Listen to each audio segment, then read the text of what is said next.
नमस्कार सभी को, मैं सुधा गोस्वामी एक बार पुनः बहुत बहुत अभिनंदन करती हूँ अपने YouTube चैनल में। अभी हमें माह जुलाई में अभिभावक अध्यापक बैठक का आयोजन बृहद रूप में करना है। एक शासनादेश हमें प्राप्त हुआ है।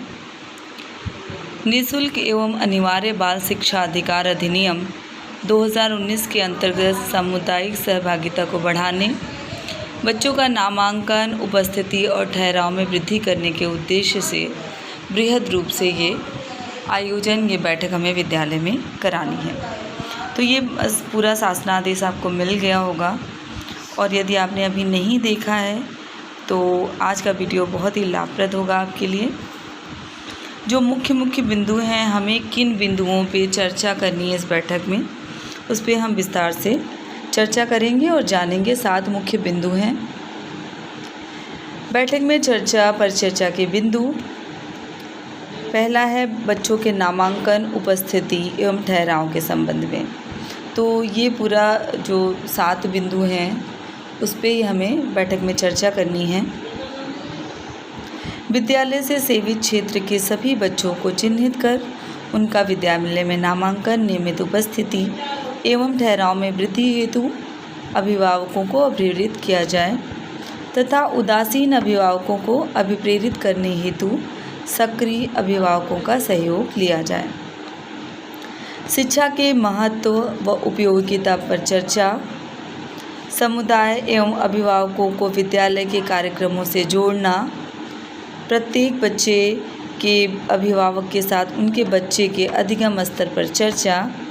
बैठक से पूर्व प्रधानाध्यापक द्वारा लगातार अनुपस्थित बच्चों की अनुपस्थिति पे चर्चा। ये पूरे बिंदु आपने देख लिए, इस पे हमें बैठक में कार्य करना है। और दूसरा जो बिंदु है वो डीबीटी के संबंध में।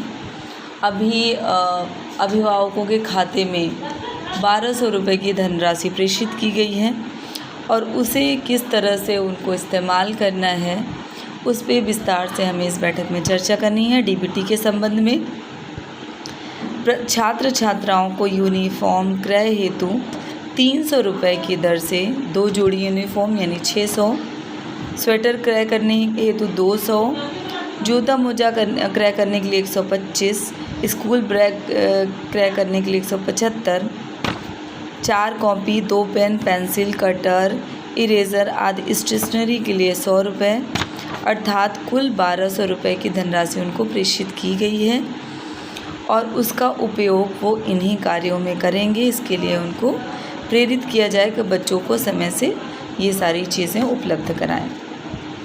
तीसरा जो बिंदु है वो निपुण भारत पर चर्चा। सारी कवायद इसी के लिए हो रही है कि बच्चे निपुण बन जाए, विद्यालय निपुण बन जाए, ब्लॉक निपुण बन जाए और प्रदेश और पूरा देश। तो अभिभावकों को प्रेरित किया जाए कि वे बच्चों के साथ समय बिताएं, बच्चों के शैक्षणिक कार्य की पूर्ण जानकारी लें। शिक्षकों द्वारा अभिभावकों को दीक्षा ऐप डाउनलोड कराने के लिए प्रेरित किया जाए। शिक्षकों द्वारा अभिभावकों के व्हाट्सएप ग्रुप से उनको जोड़ा जाए। निपुण लक्ष्य की प्राप्ति हेतु विभाग द्वारा उपलब्ध कराई गई संदर्शिका, प्रिंटेड सामग्री, तालिका, सूची, गणित इत्यादि के बारे में उनको बताएं, उनका प्रदर्शन उनके समक्ष करें। तो मुख्यतः इस बिंदु पे हमें पूरा विस्तार पूर्वक उन्हें निपुण भारत मिशन के बारे में बताना है और विद्यालयों में क्या क्या इसके लिए प्रयास किए जा रहे हैं वो भी उनके समक्ष हमें रखना है। इसके बाद जो चौथा बिंदु है वो ऑपरेशन कायाकल्प के अंतर्गत है। ऑपरेशन कायाकल्प के अंतर्गत विद्यालयों में 19 मूलभूत अवस्थापना सुविधाओं जैसे शुद्ध पेयजल, बालक बालिकाओं में पृथक शौचालय, हैंड वॉशिंग यूनिट, विद्युतीकरण एवं उपकरण, शौचालय, रैंप, रेलिंग, फर्नीचर, जो भी 19 पैरामीटर हैं उन पर चर्चा और कौन सी सुविधाओं का भी उपलब्धता विद्यालय में नहीं है उस पर भी चर्चा की जाएगी। विद्यालय की साफ़ सफाई पर विस्तार पूर्वक कार्य और चर्चा, बच्चों की व्यक्तिगत स्वच्छता पर बातचीत और चर्चा, ये सारे कार्य हमें करने हैं। जैसे शौचालय, क्लीनिंग, फिनाइल, झाड़ू, डस्टबिन आदि की उपलब्धता विद्यालय में है, ये भी उनको सूचित किया जाए और उस पर बातचीत की जाए कि स्वास्थ्य और साफ़ सफाई कितने इम्पोर्टेंट है। इसके बाद जो अगला बिंदु आता है वो है आउट ऑफ स्कूल बच्चों हेतु शारदा कार्यक्रम पर बातचीत। तो शारदा कार्यक्रम के अंतर्गत विद्यालय के सेवित क्षेत्र में समस्त 6 से 14 आयु वर्ग के आउट ऑफ स्कूल बच्चों का नामांकन, चिन्हांकन, उपस्थिति, ठहराव सुनिश्चित किया जा रहा है और इसके समस्त पहलुओं पे इस बैठक में चर्चा की जाएगी। अगला जो 6वां बिंदु है दिव्यांग बच्चों हेतु समर्थ कार्यक्रम पर बातचीत हमें करनी है, ताकि जो दिव्यांग बच्चे हैं उनको कहीं भी असुविधा न हो। दिव्यांग बच्चों का चिन्हांकन, नामांकन एवं उनकी आवश्यकताओं के अनुरूप शिक्षा प्रदान कर शिक्षा के मुख्य धारा से जोड़ने के उद्देश्य से उनको दी जाने वाली सुविधाओं, दिव्यांग बालिकाओं हेतु स्टाइपेंड, गंभीर दिव्यांग बच्चों हेतु स्कॉट अलाउंस तथा दिव्यांग बच्चों हेतु जो भी सुविधाएं हैं उस पर हमें उनसे चर्चा करनी है।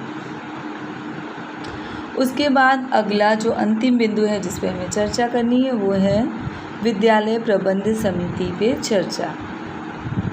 विद्यालय प्रबंध समिति के स्वरूप, गठन एवं कर्तव्य और उत्तरदायित्व के बारे में विस्तार से हमें अभिभावकों से चर्चा करना है। विद्यालय प्रबंध समिति की प्रत्येक माह के प्रथम बुधवार को होने वाली बैठक की उनको जानकारी देना है। विद्यालय प्रबंध समिति के सदस्यों का अभिभावकों के साथ अंतर्वैयक्तिक संबंध के विस्तार पर चर्चा कर विद्यालय विकास योजना में अभिभावकों के सहयोग को प्राप्त करना है। तो ये 7 मुख्य बिंदु हैं जो हमें अभिभावक अध्यापक बैठक में चर्चा करनी है। ये बैठक हमें बहुत ही गंभीरता से संपादित करनी है और कोई भी प्रतिनिधि है उनको आमंत्रित करना है। सीडीओ महोदय के माध्यम से बड़े स्तर पे इस कार्यक्रम को चलाया जा रहा है और ग्राम प्रधान की अगर आप उपस्थिति सुनिश्चित कर पाते हैं तो ज़रूर करिए। प्रत्येक अभिभावक को इसमें बुलाना है और अपने विद्यालय की समस्याओं पे चर्चा परिचर्चा करना है। तो धन्यवाद। मुख्यतः जो आदेश के बिंदु थे जिस पे हमें कार्य करना था वो इस वीडियो में हमने आपके सामने रखा। आई होप आप सबको हेल्प मिलेगी। Thank you so much.